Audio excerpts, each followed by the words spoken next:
Welcome, NoDQ Galaxy, to another episode of What's NXT. I am, of course, the Wizard of NoDQ, Stephen Osborne, joined as always by the General Jerry Slaughter. Good evening, wrestling fans. Well, this was basically your typical post-TakeOver episode of NXT. It was essentially what we expected it to be, a lot of video packages. And a couple dark matches to fill the gap. And it's really tough to hide the fact that this is pre-recorded, pre-taped, and broadcast after the fact when you are indeed at the Staples Center with the full pay-per-view backdrop and everything and the crowd, and it's definitely not Full Sail. No. But it was actually a really good episode when I expected it to be fairly dull.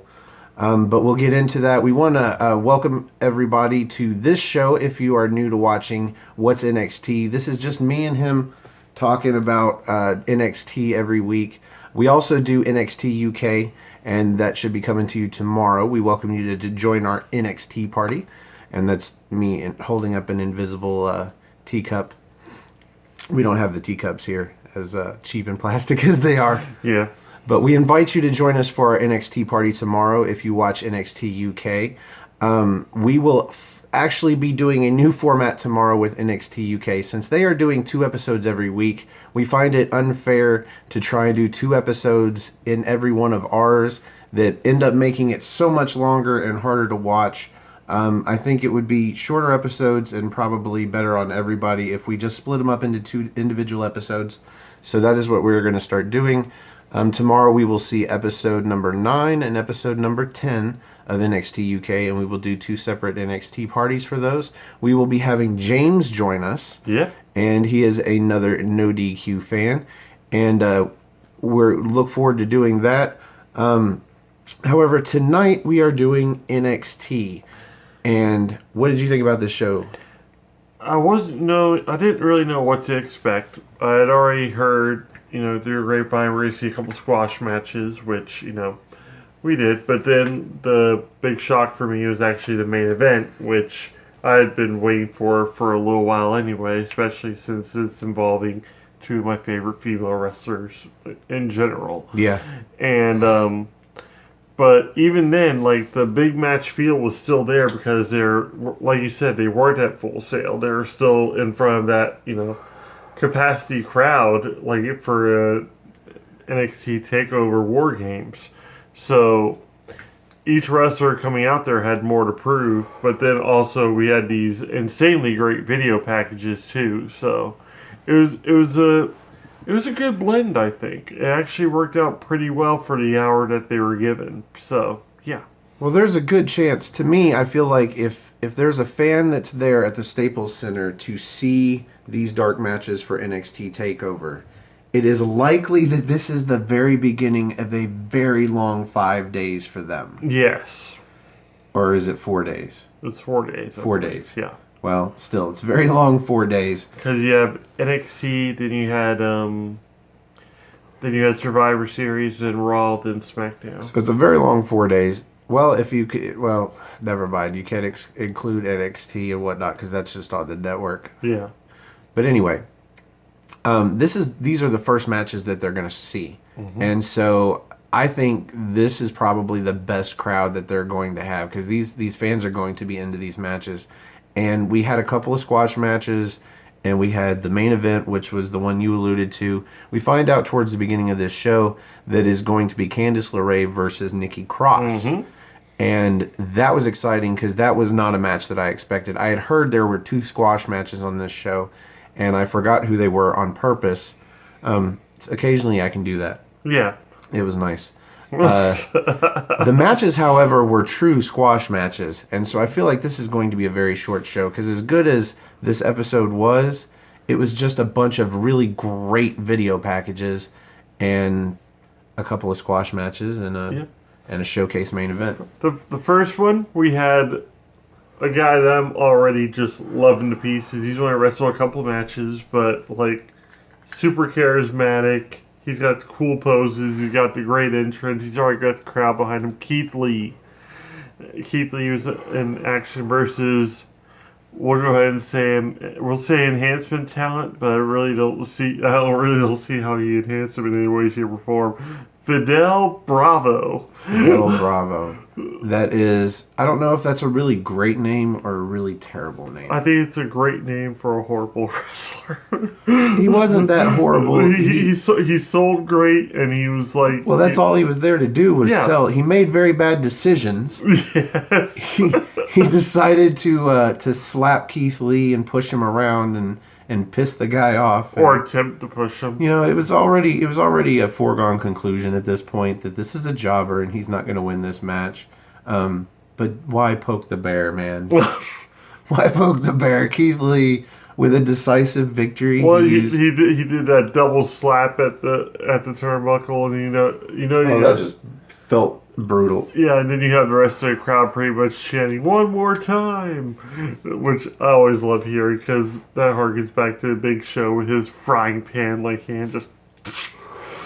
So well, if he'd have done it one more time, then there might have been more than a handful of moves in this match. Yeah. But there was a handful of moves in this match. He won it with his fireman's carry into a jackhammer that is just beautiful. Yeah, and has got to hurt considering his size.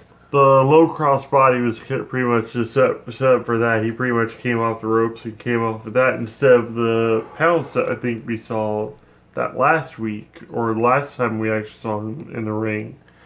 So. Well, we get the pounce later. Oh yeah, we get the pounce here later. So, but that match, simple squash match, poses at the end, awesome pose, love the pose.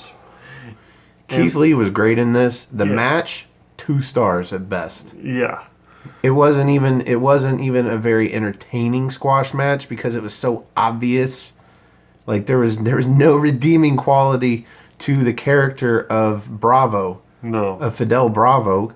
He was just there to get beat, and you can feel it. And like I said, as great as Keith Lee looked in this match, the match itself was just not great.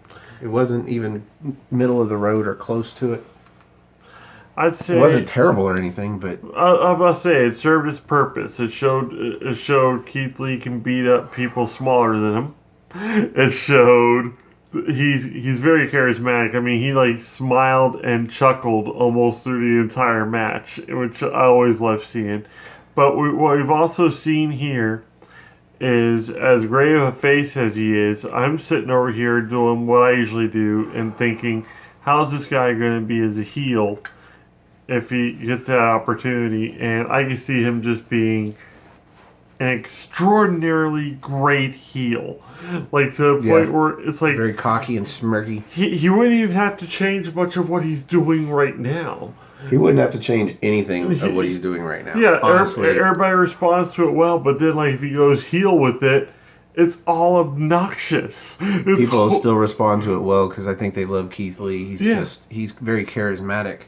Yeah, he's gonna be that dreaded cool heel if he ever becomes one, but it'll still be neat to watch. It'll be almost like a modern day Mr. Perfect who's far from perfect. And I liked your idea that you told me earlier about a heel turn where he turns on Matt Riddle. Yes.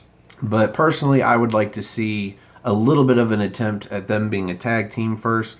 Develop as individual superstars, become a tag team, use the tried and true, become a tag team, and then have tribulations that cause you to break apart. One of them becomes a heel, and there you go. There's your feud. But I see Keith Lee being the one that goes heel in it because bask in my glory. I would love to see his character as a heel. In fact, as good as his character is, I think I would prefer it as a heel, just because I think it would be that good of a heel character. Yeah, like I said, he's already showing shades of Mr. Perfect and even Bobby Roode, who just went up not too long ago too. So now, speaking of, we actually get a video of Matt Riddle here in a moment, but first we get an interview with Shayna Baszler. Shayna Baszler, but she's also got Jessamine and Duke behind her. Yeah.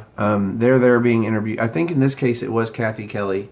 I'm pretty sure this was after their match at TakeOver. Yeah, that's what it was. Because she was celebrating the win from that. So Well, sometimes they do these vignettes and interviews that aren't filmed at Takeover to kind of interweave into the night. Oh, they made mention the fact that she had just capped off the victory and that they're going to, like, continue on. Yeah, and Baszler basically says at this point nobody can beat them or Yes. us. She's She's referring to herself and her two compatriots. Yeah, she's making it known that she knows that, her success right now isn't just her. It's almost like they've become almost symbiotic in that way. It's the fact that they've just all melded together into like one wrestler, or that's how she sees it. It's like everybody is just her, but she'll still refer to herself as we. Well, so far with the story they've told, she definitely needs them to keep that championship, at least when she's facing Kairi Sane. Which I really don't dig. I thought that's the thing that really bothered me about the championship match between those two at TakeOver was the fact that I see Shayna Baszler as almost like the Samoa Joe type, the one that really doesn't need outside interference or anything, but won't stop it. Won't stop when it comes to using possible heel tactics or something like it. Well, she does all the time, and Yeah. the thing is, with anybody else, she doesn't need any help. But Yeah. with Kairi Sane, is I guess her Achilles heel. She can defeat her, so she needs Jessamine and Duke. Yeah, so. So we go from that into the aforementioned video package of Matt Riddle and Cassius Ohno at TakeOver. Can we really even call it a video package? They showed the pre-show, like almost, you could say almost challenge. It was the commentator hijack. Yeah. They come on and they start having their feud right in front of the pre-show hosts. And it was kind of awkward for them, looked like. Yeah, just what just happened here? You guys can take care of it in the ring on NXT on Wednesday. On Wednesday, yes. Just like this is us on Wednesday, even though technically it's Thursday at this point, and you guys are going to see it on Thursday at this point, but it is Wednesday. Yes. So we're all going to play these games a little, I guess. This was, it wasn't a video package per se. It was just, we got to see the match from TakeOver, the whole thing. We got to see that, the build-up to the match, more or less, that thing, and then the match itself. Because the match itself was only 8 seconds long. Yeah, so they had plenty of time to show us everything, and it was fun, but we saw NXT TakeOver War Games, so, for us, this was a waste of time. I don't know why we watched it again. But anyway, well, I think if we had fast forwarded past it, we probably would have skipped over whatever match was coming next. So well, up next we had the sequel to, I think it was either on NXT or in NXT UK we had a couple of weeks ago, the dueling squash matches. Yes. In this case, it was Lars Sullivan, and his opponent didn't get an entrance. He got the bottom barrel of the jobber entrance. Not even music playing with him in the ring. No graphic, no nothing. No, Lars Sullivan came out, and again, we're waiting to see who's got to come out and face this monster, and he's already in the ring. And you just broke our rule initially, right from the get-go. He is not Lars Sullivan. Oh, I am sorry. We are supposed to just call him Lars. Yes, we Stephanie and I agree. Even though he's being brought up as Lars Sullivan in one of the big two, either. Yeah, at this point, he's been advertised as coming soon on the pay-per-view at Survivor Series, but both Raw and SmackDown following. So at this point, we don't know where he's getting called up to or when. But they need to go ahead and just drop the Sullivan name. Yeah, just Lars. Just Lars. Lars. Spell it with a Z if you need to, or 2 R's, or whatever. No, it has to be spelled that same way in Danzig lettering. It'll be awesome. So this was actually a different kind of squash match. 2 moves. Nothing. This was over very quickly. Mm-hmm. It made Lars look like an absolute beast. And to me, this one was better. It wasn't great. It was exactly what I expected it to be, but it made Lars look so good. Yes. With the same character and everything, but it just looked so good. The entrance itself actually lasted longer than the match. Yeah. Which the entrance for Lars is right up there, I think, with either Kane or Undertaker's or any, monster heel that they've ever had. Is the fact that his. I don't know if I'd put it up there with the Undertaker, but Well, just saying. I was about to say some of the Undertaker is interested. Like the modern Undertaker, not really as scary as the earlier Undertaker. Oh, well, I would say the American Badass Undertaker wasn't as scary. Yeah. That would probably be his tamest of Oh, entrances. it was cool with the motorcycle and all, but well, the whole big devil, like this is my yard thing. yeah, so many facets of the Undertaker. But we're not here to talk about the Undertaker. No, we're here to talk about Lars. Lars. And I thought this was, I would call this like a 3-star match, if not higher, just because Lars looks so awesome. Yeah, Lars did what he set out to do, which is pretty much destroy this dude in the ring. That we had to rewind like 2 or 3 times just to get the guy's name because we were just too busy cringing or going, oh. Yeah. So the meat of this wasn't even the match. The meat was after the match. Lars cuts a promo and he's just like, "Let this be a warning to everybody." Yeah. Because I'm fucking Lars. And I'm going to do this to everybody. Until he gets his title match. And we're like, wait, he's getting called up, but now he wants a title match. When is this going to happen? We got easily confused by this. How long are these promos for coming soon? Lars Sullivan, and I know, but that's what they're calling him. I was about to say Carlito, like he had promos for his debut. You think he'll be like Emelina? They'll just promo him until people are sick and they don't care, and then they'll stop promoting him, and then he'll just show up and I'm surprise. I'm surprised he's Those getting rare surprises. I'm surprised he's getting a call up so early, especially since we just now lost EC3 not too long ago. I thought that was going to be for an injury and that he was going to possibly premiere before Lars, but looks like we're going to get Lars Sullivan on the big brands before EC3 comes back. So that's Lars to me seems like he's ready. Oh yeah, for the kind of matches they're going to put him in, and hopefully he learns a little bit more along the way. But I think he seems to wrestle safe. Like it seems like he only gets injured because of, in the case of the only injury I know about was because Aleister Black kicked him in the face. Yeah. So broke his jaw, but he healed up from that pretty damn quickly, I would say, for a broken bone. But yeah, he nails him with his finisher. Was it the freak accident? The freak accident gets the pinfall, and I don't think he went for another freak accident. He just went to pound on him, and maybe he was going to pick him up for another freak accident. He had him set up for another freak accident because he had done the forearm shots or the cross faces. The cross faces, yeah.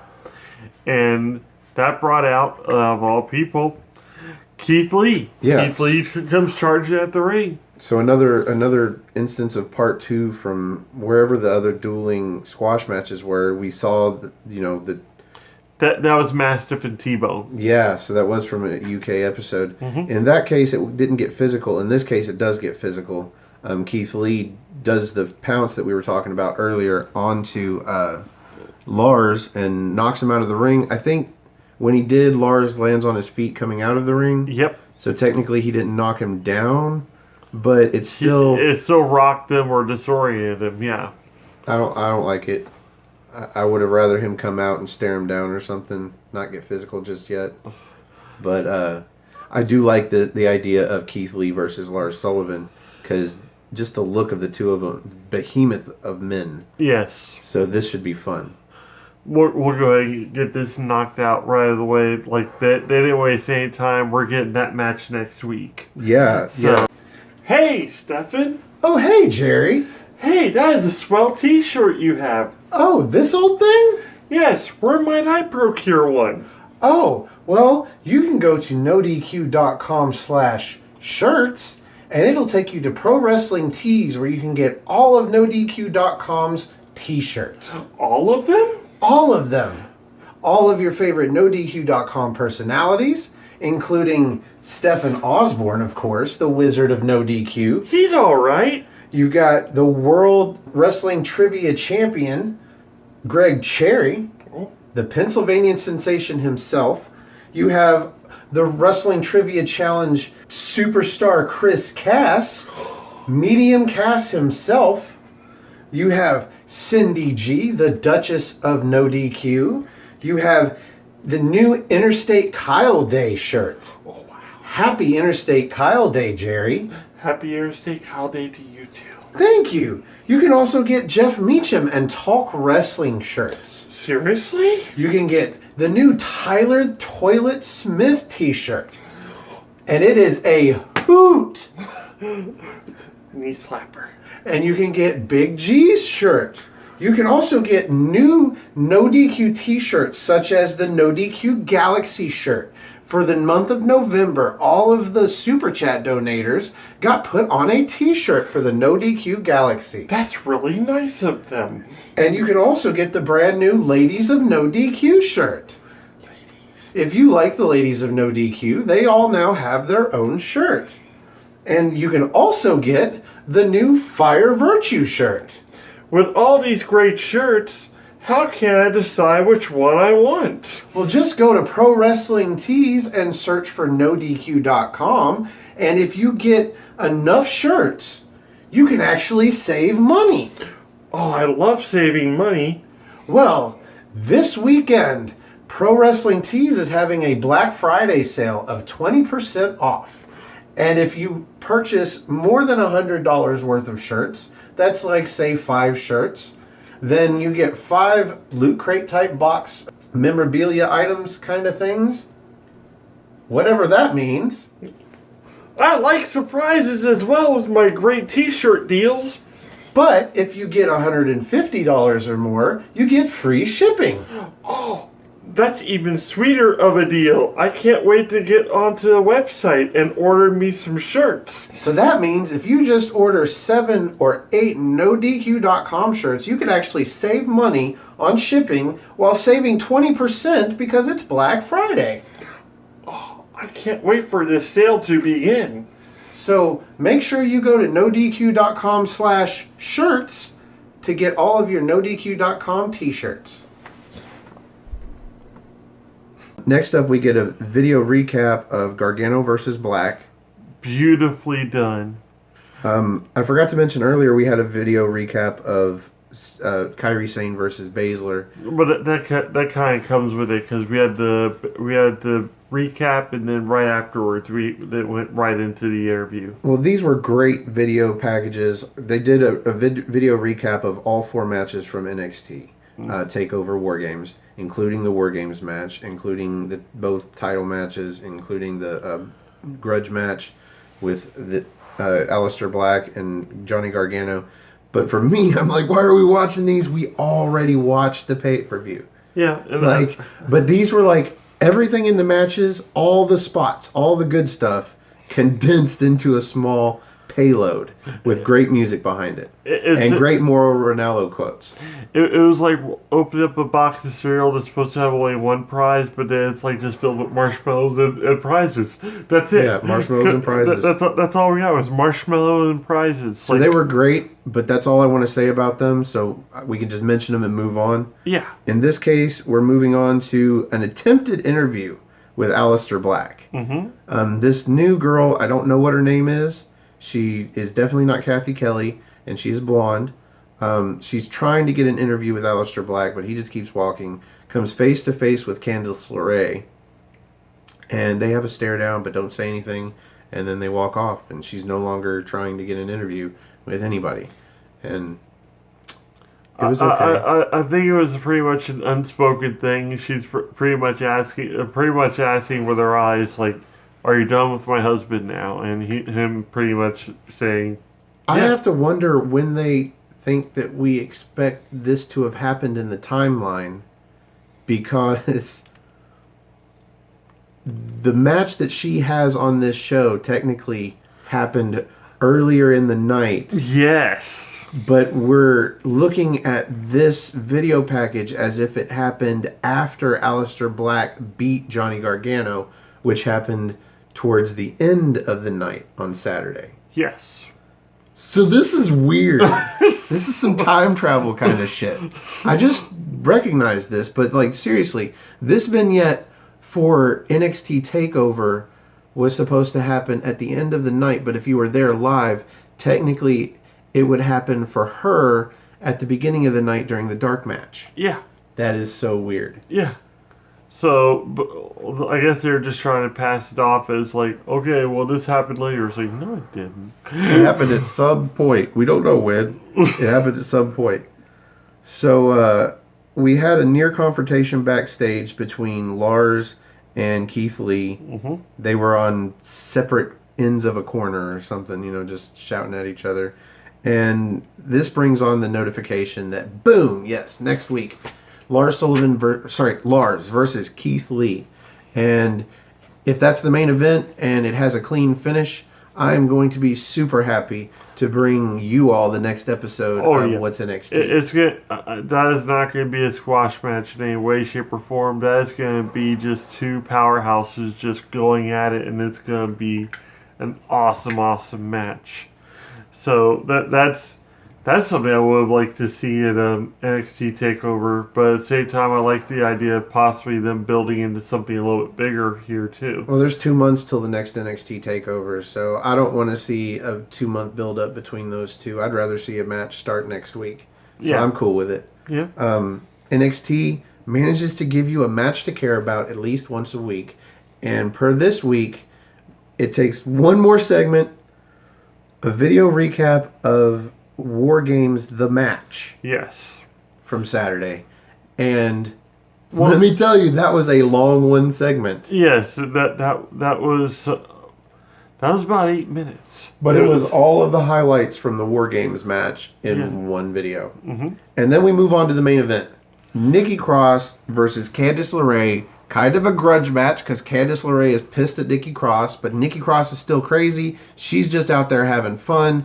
This was a fun match. What did you think, Mr. Slaughter? Oh, women's match-wise and everything, or just match in general? This was something I was actually waiting for because Candice LeRae, she's already established. She's been everywhere. She was actually trained in part by Chris Hero.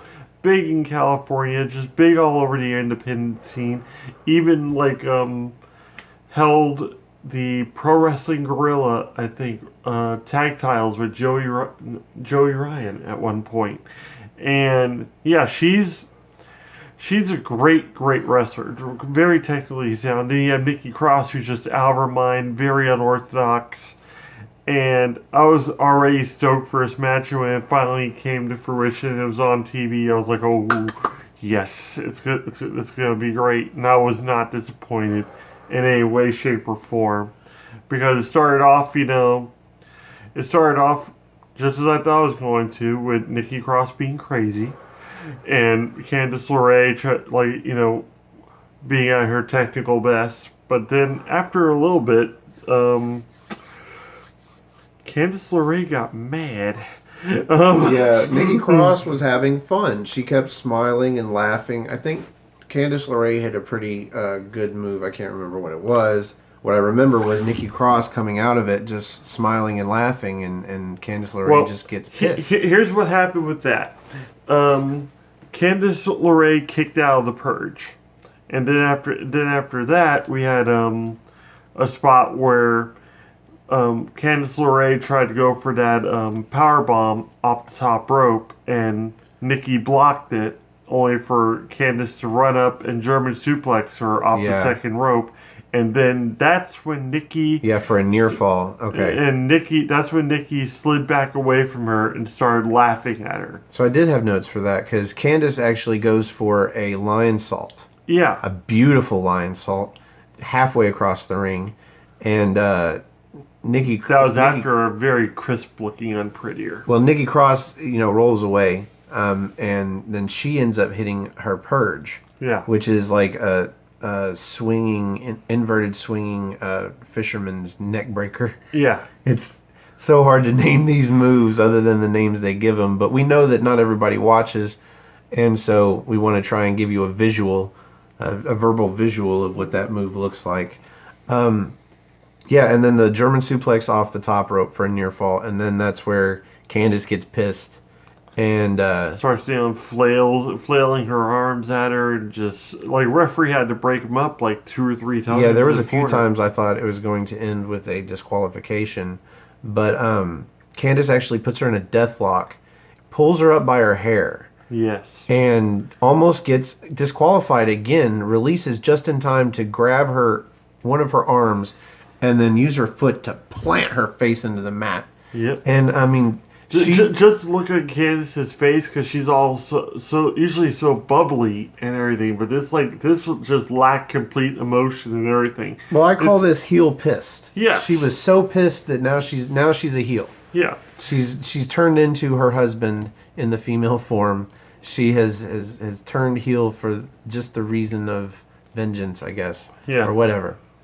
So she goes heel pissed, but then, she's so blinded by anger that Nikki Cross takes advantage. She pulls her into the ropes, like neck first into the ropes, into the middle rope. Yeah. And then when she comes off of there, she drapes her over the top rope, like top rope draping DDT, but then follows it with an inverted swinging neck breaker and pinfall. Yeah. Nikki Cross wins this match. And I was a little surprised by that.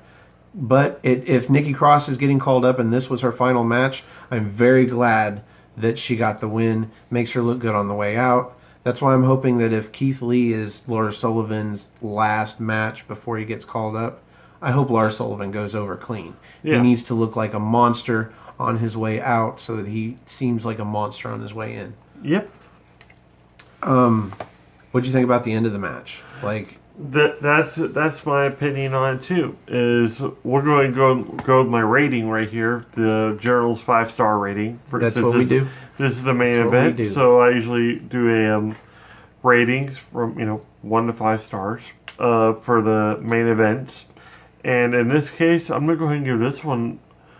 I'm gonna give this one a 4.5.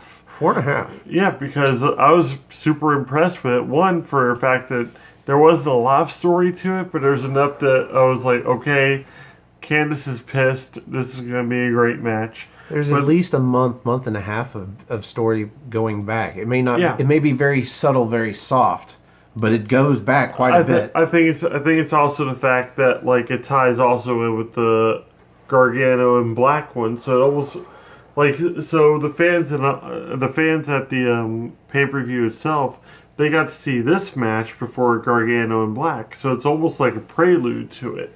So, because it's just another dimension on that storyline, kind of like a cousin to that story, that main storyline. So, but you saw great moves out of both of them. You saw a couple of great near falls. The crowd was solidly behind. Neither one of them really. I think it was pretty well balanced out on that one too. Yeah, it was about split with the crowd. And then you saw, Nikki Cross getting the win at the end, which, like you said, if it's her last match at for NXT, awesome. Can't wait to see on the big brand and see what kind of chaos you're going to cause there. But at the same time, Candice LeRae did not look weak in the match.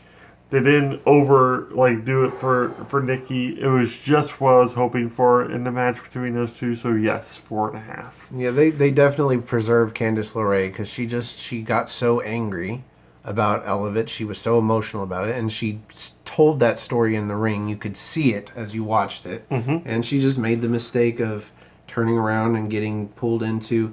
And it's kind of a heel move to pull somebody into the ropes like that. But it's totally legal, I think. Yeah. You just can't hold them in the ropes for more than a 5 count or anything like that. But if a heel does it, it's a heel move. If a face does it, it's a crazy tactic. But what if Nikki Cross does it? Because I don't think she's either a heel or a face, really. She's somewhere in a very good middle. Yeah, like I said, crazy tactic. Crazy tactic. But like you've established, this one has a story and how much you love stories. So what do you rank it? Not as high as you. Yeah. Well, I don't think. This might be one of those rare weeks. It was great, but I don't know if it was close to 5-star grade or anything. The match itself was decent, but it wasn't very long, really. Yeah. I mean, I guess it's long for a TV match, but it was. I know it was less than 10 minutes. Yeah, I think it was about 8 or 9 minutes. I think it was about the same length as the War Games recap. Pretty much. So, for something that high, that's the other thing. They put such a great match in such a short time. So, I'm gonna go with just a 4. Yeah.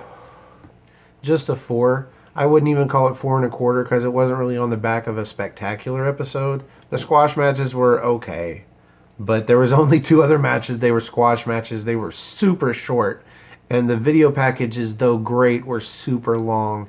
And again, for me, we already watched the pay-per-view. It kind of killed the momentum of the actual show that we watched, was the fact that we kept on having to see stuff we've already saw the night a couple nights prior. It's like, look, thank God for Candice LeRae versus Nikki Cross. Thank God they put this showcase match at the end of the show to leave you with that. Mm-hmm. But 4 stars because it was great, but 4 stars. I can agree with that too. So, but no, you're 4.5.